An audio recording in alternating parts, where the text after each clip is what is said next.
Okay, so I should probably explain why exactly I'm making a review for a game that's not particularly new. Well, seeing as Hitman 3 has recently come out as of writing this, I figured why not make a review about the original for people who have heard about the game but aren't sure if it's for them or not. Hitman Mode of Assassination, that's the name of the trilogy by the way, is a third-person action stealth game where you play as Agent 47, a hitman who works for the ICA, which is a secret organization who works in preventing terrorism and other illegal activities on the highest level.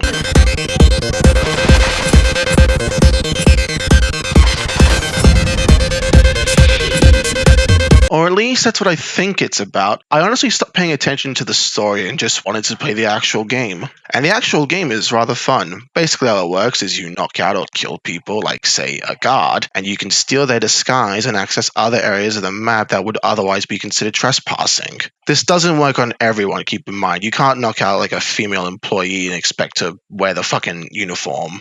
Because, it's Hitman. There are also opportunities, basically special events that require you to wear a certain disguise or grab a special item, etc. And then have the target killed or isolated, like finding an old VHS tape of the target's embarrassing love songs and having it played, want him to be left alone to contemplate what exactly he was thinking when he made it. And finding key items isn't hard because being the world's deadliest assassin also means you have Hitman Vision, trademark pending. It's basically Eagle Vision from Assassin's Creed that allows you to see items you can pick up, the targets which glow red for easier distinction, and guards and other nearby NPCs. Which you'd think would make the game a bit too easy, that along with a mini-map, but no it doesn't. Because knowing your enemy is only half the battle. The other half is waiting or luring your target away from everything, and subsequently icing them without anyone knowing. And that's because if someone does notice, it often results in a domino effect of fuck-ups that result in either you quickly reloading the last save or trying to kill the person who sees you, which more often than not, someone sees that person and you just kind of say fuck it and go on a rampage. It's not a deal breaker, it just means some careful planning is required. Most of the time. Like, what do you take into the mission? Personally, I like the coins, lockpick, and suppressed pistol combo, because I like being able to open any door that I come across, and the coins are a reliable method of distracting and isolating people when they're not getting stuck or mysteriously vanishing afterwards. And thankfully, Agent 47 has black holes in his suit pockets that allow him to seemingly hold as many of these as he likes and pull them out whenever he wants, along with things like knives, cleavers, poisons, etc. But aside from that, one thing I did notice is that when I played the maps normally and ranked them in a top 3, it was completely different to when I did a top 3 after playing the levels and doing SASO, Silent Assassin Suit Only, which is an optional challenge. But what makes SASO unique is what you have to do to complete it. The challenge is the same on every map in that you can't use disguises and you have to use your starting uniform, and no undercover starts where you begin with a disguise already equipped don't count. You also can't be fully detected, which is particularly difficult, especially in areas where you are considered trespassing. You can't kill anyone except for targets, so make sure you knock everyone else out, either by subduing them or using a non-lethal weapon like a crowbar. You can't let any bodies be detected, so make sure if you eliminate someone, you can either dump their body in a crate or cupboard, and make sure what you're dumping the body in is a normal crate and not one filled with acid, because that would kill whoever you knocked out, resulting in need to reload to the last save, which I found out the hard way. Thankfully, the game creates this almost invisible path for you to follow if you're lost, by stringing together bits of cover and indirectly highlighting routes to take to not be spotted to varying degrees of effectiveness. Like I said earlier, my top 3 favorite maps changed depending on how I played them, and to be more specific, when I played the maps normally, my top 3 maps were 1. Paris, 2. Hokkaido, 3. Colorado. And when I did SASO, my top 3 were 1. Sapienza, 2. Marrakesh, and 3. Hokkaido. Yeah, Bangkok didn't make it. I found the level really confusing on both playthroughs and didn't find it enjoyable. But weirdly enough, the reasons why I liked and disliked the other maps were flipped depending on how I played them. For example, I disliked Sapienza because when playing normally and doing mission stories and whatnot, I felt like the map didn't take full advantage of its environment, as all 3 objectives, the 2 targets and the virus that you have to destroy all take place in one area, that being the big-ass mansion. I feel like if the objectives were more spread out, or if there were 1 or more targets, it could have been better. Also, the challenges you have to do for 100% completion can be very spread out and hard to find at times because of the map's overall size, like the ones that require you to find and shoot a bunch of blow up alligators that are spread out throughout the map in locations that none of the targets are, so you wouldn't go there normally, or like even think to look there in the first place. Same with Marrakesh, except for the alligators thing. And the reasons why I liked the maps like Colorado when playing normally is that there are lots of targets, 4 to be precise, and I like the setting and the idea of infiltrating a terrorist organization hideout and killing the higher ups. Hell, one of them even looks like Michael Myers. The map is also a lot smaller and constrained, which makes everything feel much tighter and more focused as a result. But when doing this level for SASO, I found that the map's tight space made killing one particular target, Penelope Graves, a massive pain in the ass. The other targets were way easier. Sean Rose and Maya Pavadi, I eliminated one right after the other. Ezra Berg, that Michael Myers looking motherfucker, was easy. Just have to isolate and eliminate 2 guards outside the shed, and then wait for him to come by and kill him. But Penelope was a right bitch to kill. For starters, she spends most of her time in this one outside area of the map that is swarming with guards, so eliminating her without anyone seeing there is impossible. At one point, I took notice that she likes to drink from this one water bottle in the greenhouse, so I'm like, okay, I'll use rat poison I found earlier to spike the drink and make her have to use the bathroom and eliminate her there.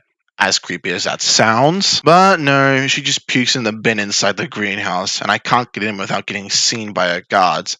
So I then thought, okay, I know Ezra drops me lethal poison, but when I killed him, I couldn't grab it because it got stuck and the game wouldn't let me pick it up.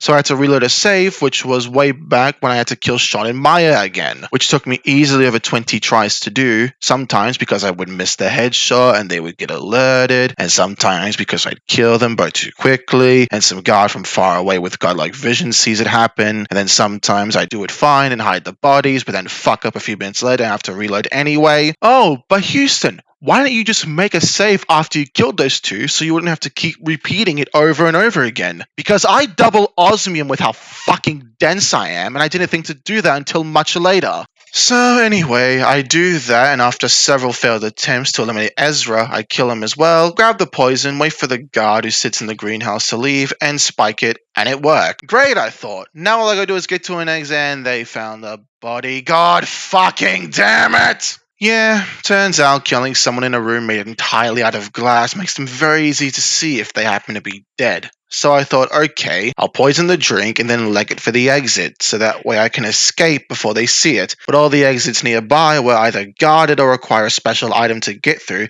and the only available exit was at the beginning, which was nearly 200 meters away, so I had to restart again, and after many failed attempts of getting spotted, having a body found, I finally did it. Not by skill or careful planning, but by luck. See, one time when I was sneaking around the main house, Penelope nearly detected me and went over to investigate. So when she came over, I chucked a screwdriver in the back of her head and dumped the body and ran into the basement to save the game like my life depended on it. Then I went to the top floor of the house to get the mask to open the door in the basement, which, yes, took me many attempts as well, and finally ended it. And I decided to celebrate the occasion by going back to the level and going on a rampage. And if you want to know how to maximize your fun in a rampage, step 1, turn down the game music to 0. Step 2, open up Spotify or Apple Music or whatever, and cue up Razor Mind by Simon Vickland. And step 3, enjoy.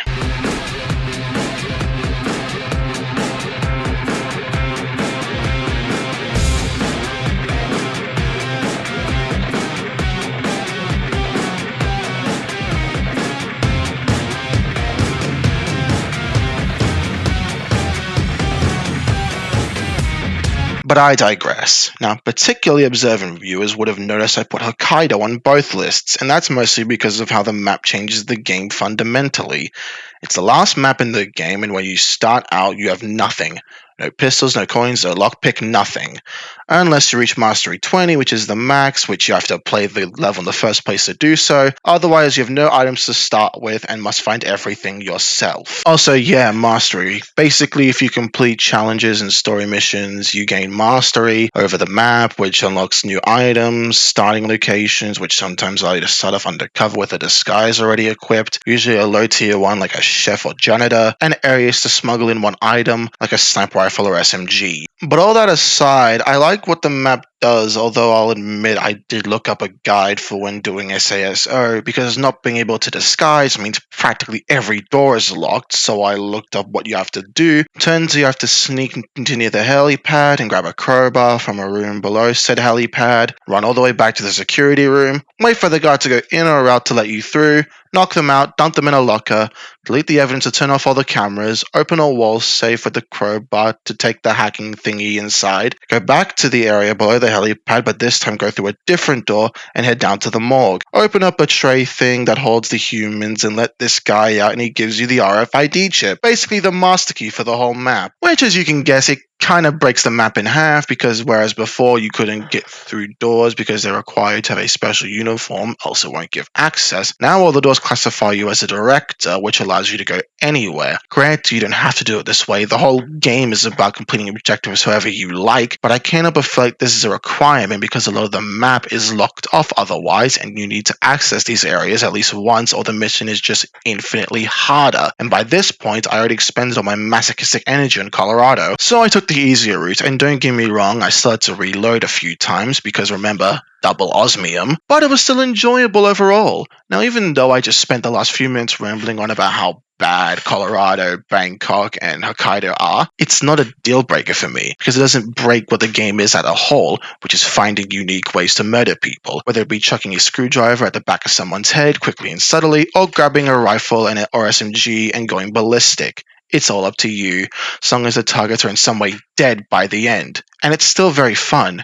I enjoy how the levels at least try to create this invisible guideline for when playing SASO, so that way it's not tremendously difficult to figure out what it is you can do to progress and inch your way closer to your target. Overall, it's a great game, and I can't recommend it enough if you're looking to get into the franchise, especially now with Hitman 3 being out. Although if I can have one more criticism of the game, it's that no map takes place in like a modern supermarket, because I'd like a mission story where one of the targets has to buy something that you can poison, but they can't afford it, so in response, 47 uses the barcode on the back of his head at the self-checkout, and it works like a $20 off coupon, which allows the target to buy what they need and then subsequently die later on because it's poisoned. Kind of feels like a missed opportunity if you ask me.